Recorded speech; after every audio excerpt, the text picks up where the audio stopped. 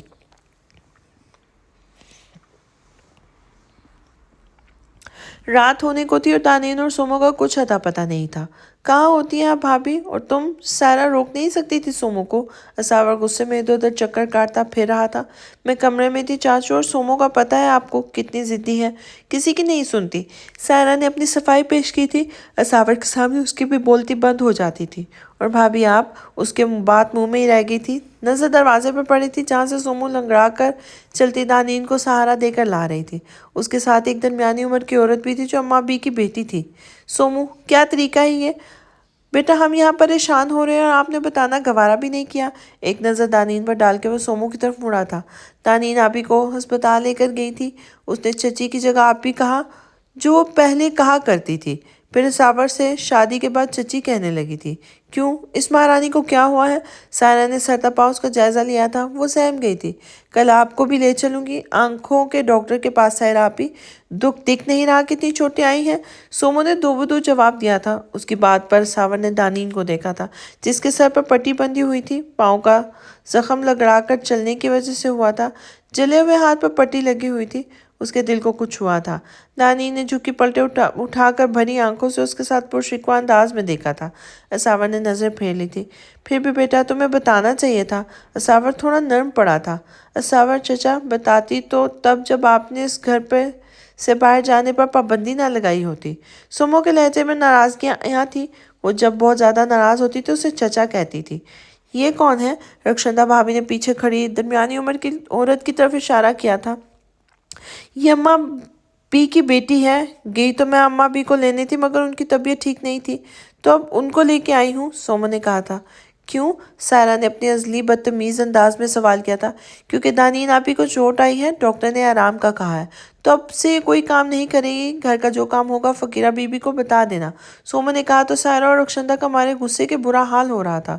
اتنی بڑی ہو گئی ہو کہ اپنی ماں سے پوچھے بغیر فیصلے کرو۔ رخشندہ بھابھی نے آگے بڑھ کے ایک زوردار تھپڑ سومو کو رسید کیا تھا۔ کیا کر رہی ہیں بھابھی؟ بچی ہے۔ اساور نے سومو کو کھینچ کر ان کے آگے سے ہٹایا تھا ورنہ دوسرا تھپڑ بھی تیار ہی تھا۔ بچی ہے تو بچی بن کر رہے، میری ماں مت بنے۔ اس گھر کے فیصلے میں لیتی ہوں اور میں ہی لوں گی۔ رخشندہ بھابھی کا غصہ ساتویں آسمان پر تھا۔ سائرہ مسکرائی تھی۔ ٹھیک ہے، آپ چلائیں حکم جس پر چلانا ہے، میں چلی جاتی ہوں۔ سومو نے دانین کا ہاتھ پکڑا تھا اور دروازے کی طرف بڑھی تھی۔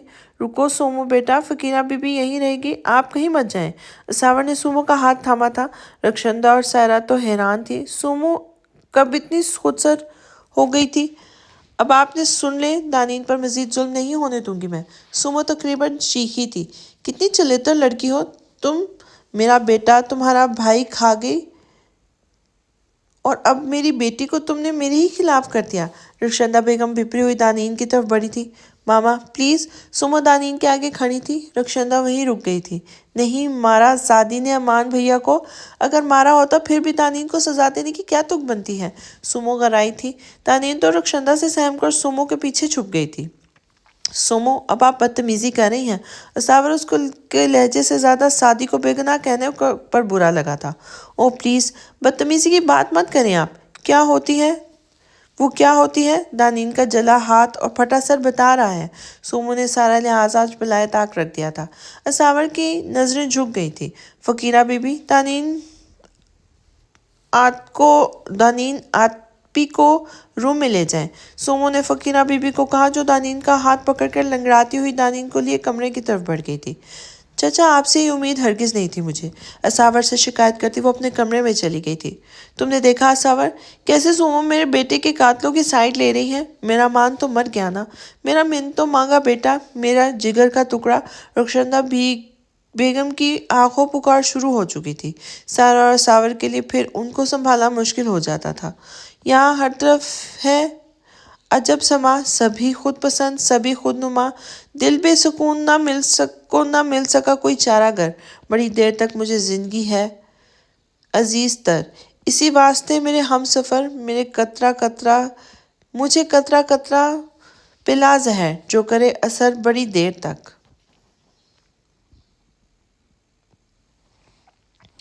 سومو، کیا تھا یہ سب؟ سائرہ دھڑم سے اس کے کمرے کا دروازہ کھولتی اندر داخل ہوئی تھی۔ سومو نے جلدی سے تکیے کے نیچے کچھ چھپایا تھا۔ سائرہ کے اس طرح آنے سے وہ سٹ پٹا کر رہ گئی تھی جیسے کوئی چوری پکڑی گئی ہو، مگر سائرہ کا دھیان اس کی طرف نہ گیا تھا۔ کیا کر دیا اب میں نے اپیا؟ سائرہ کے چہرے کے تاثرات جانتی وہ الماری کھول کر کھڑی ہو گئی تھی، جیسے چہرے پر چھائی سرخی کو چھپانے کی کوشش کر رہی ہو۔ امان چلا گیا، اب تم بھی چھوڑ کر جانے کی بات کری ہو؟ ماما ڈر گئی ہیں تم سے؟ سائرہ کا لہجہ تیز تھا۔ ماما کو کہنا مجھ سے مت ڈریں، میں تو بول کر دل کی بھڑاس نکال لیتی ہوں، ڈرو دادین سے وہ چپ چاپ سب سہ جاتی ہے۔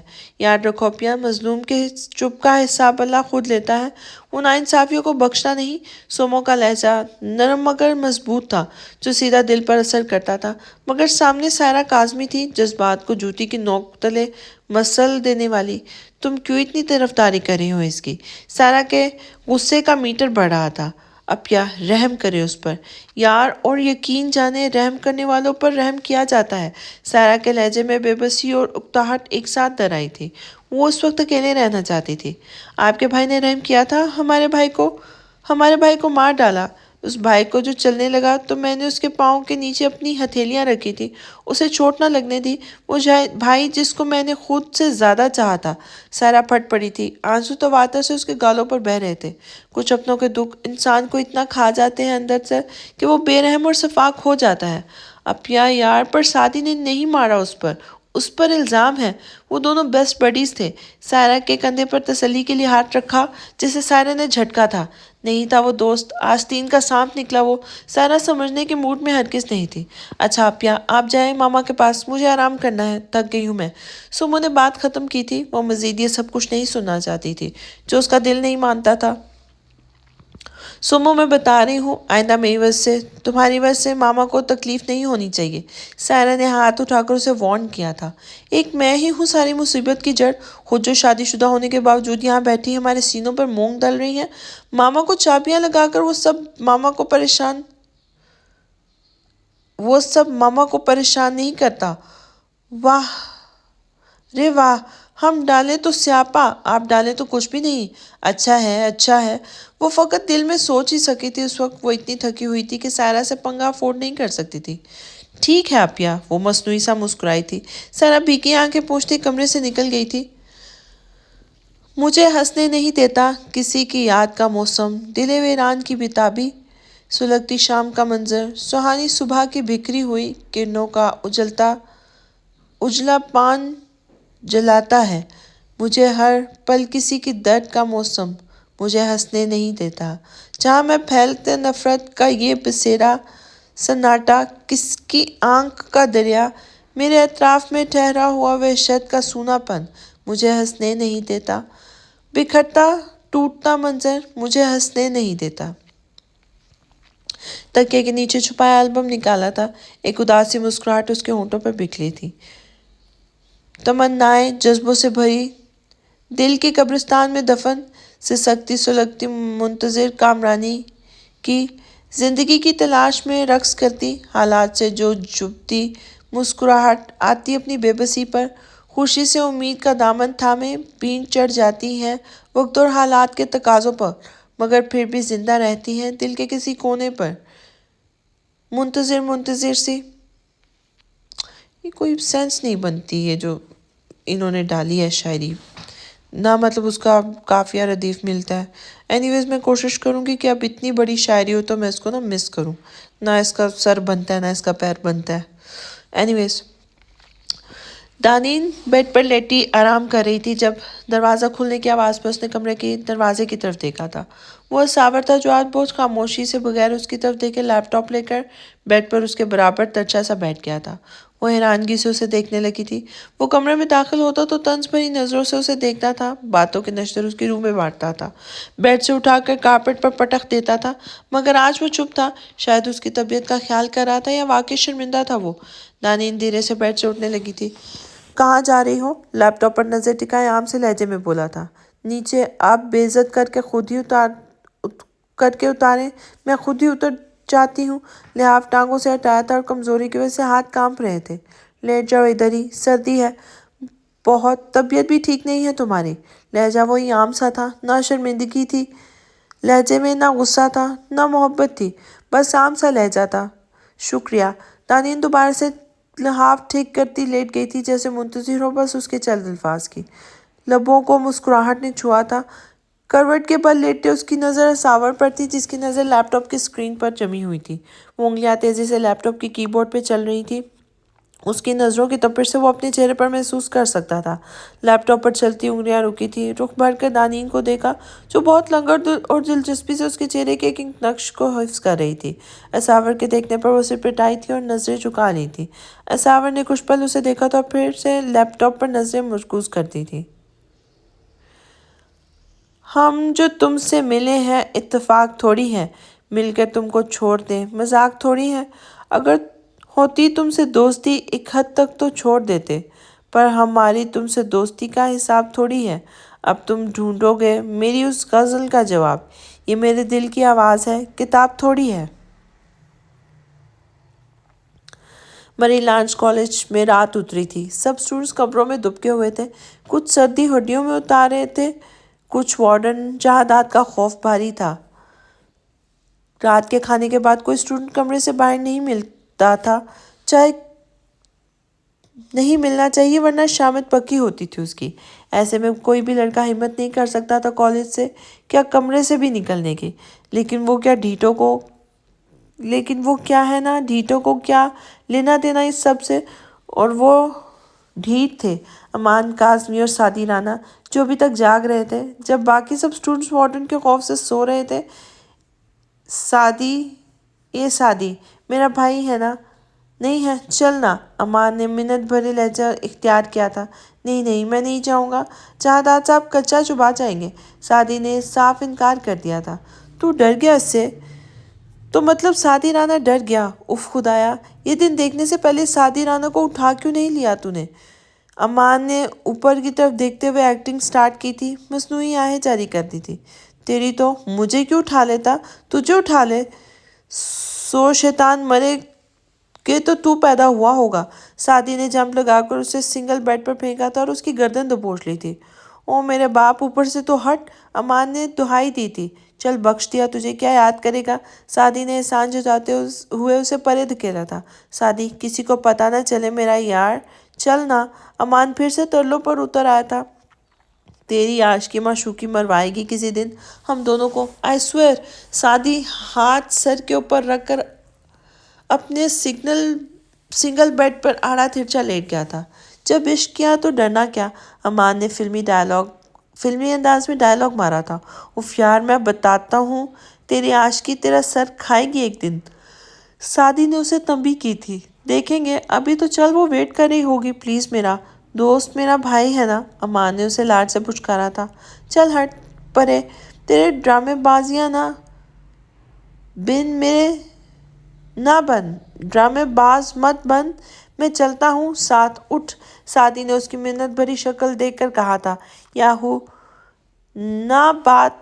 یہ ہوئی نا بات میرا بچہ۔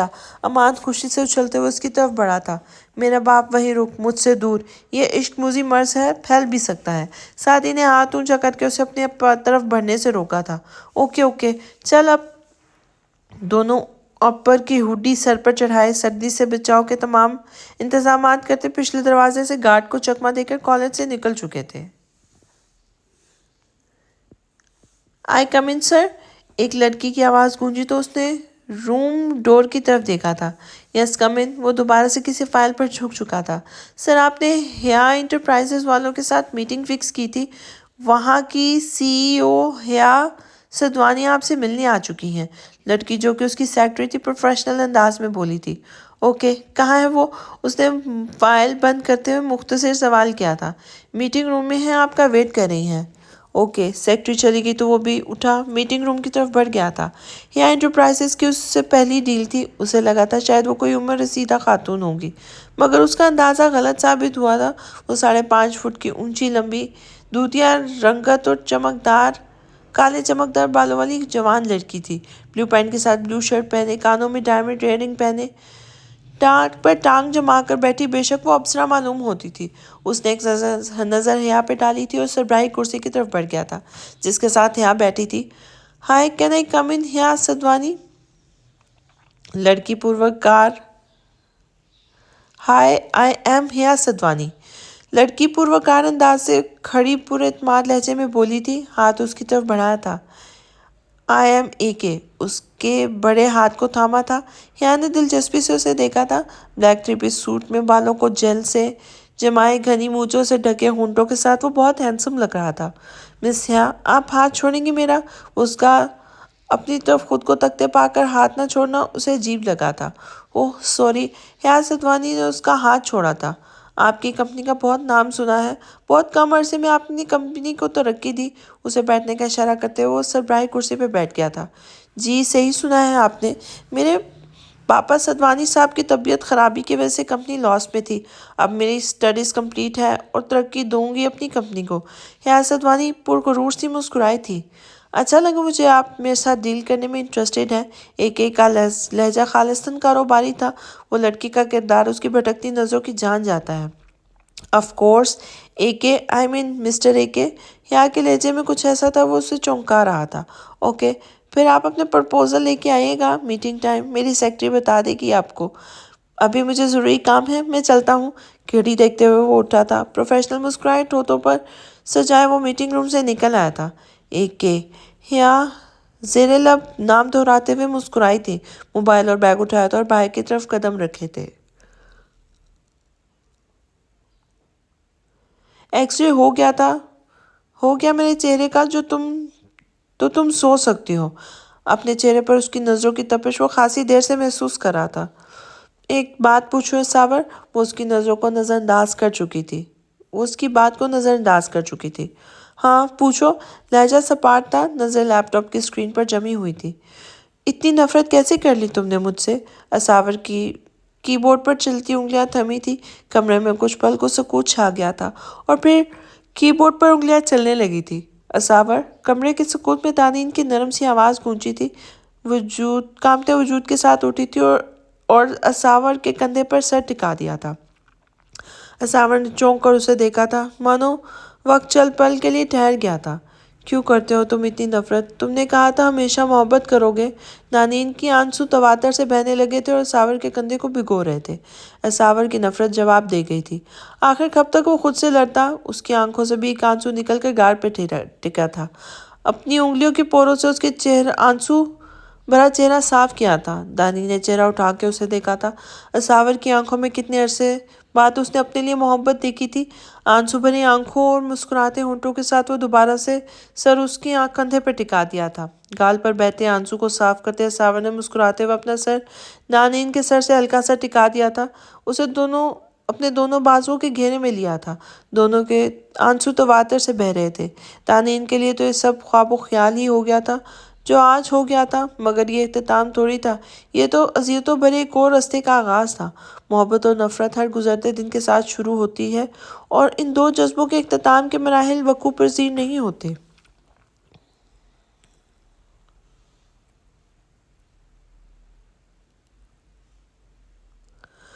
اوئے خبیث، کدھر ہے تیری سنڈریلا؟ وہ چلتے چلتے ریسٹورانٹ کے پاس پہنچ گئے تھے۔ سردی کی شدت بڑھ رہی تھی۔ یہی ہوگی، دیکھتے ہیں نا۔ امان اسے ہاتھ سے پکڑ کر کھینچنے لگا تھا۔ کوئی بہت ہی نکما انسان ہے تو۔ وہ رہی ہے اینا، وہ دیکھ۔ تھوڑے فاصلے پر کھڑی لڑکی کی طرف امان نے اشارہ کیا تھا، لہجہ خوشی کا غماز تھا۔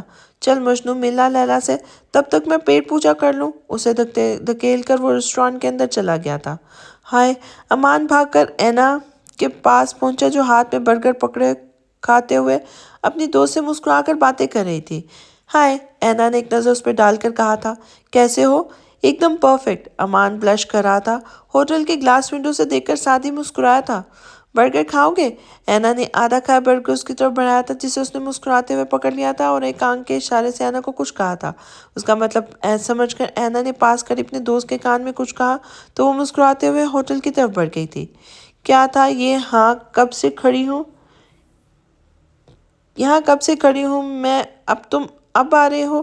کتنی ٹھنڈ ہے، جم گئی ہوں میں۔ اینا اب اپنی جون میں واپس آئی تھی اور تیزی سے ہاتھ اٹھا کر اس امان کی طرف بڑھی تھی۔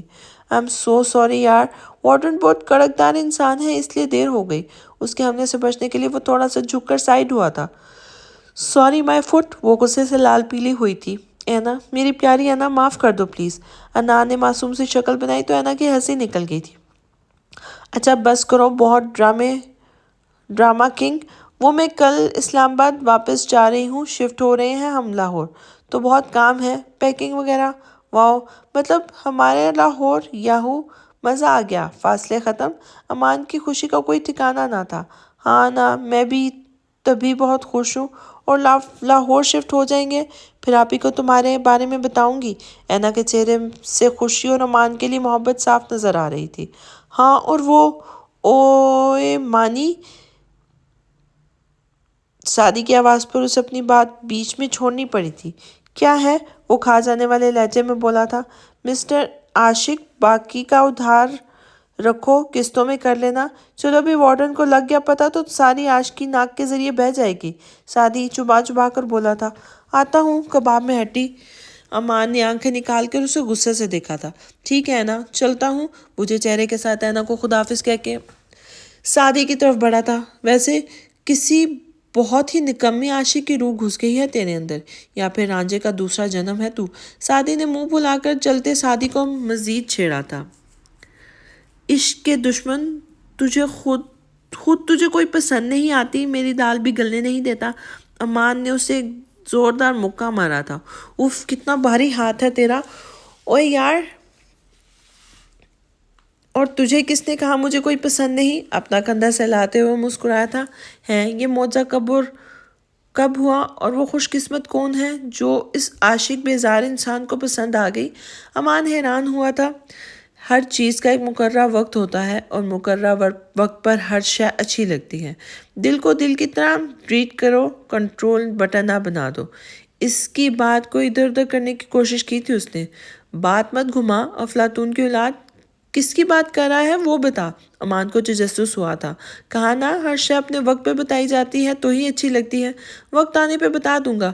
چل دفعہ ہو، سسپینس پیدا کر رہا ہے۔ امان کو غصہ چڑھ گیا تھا۔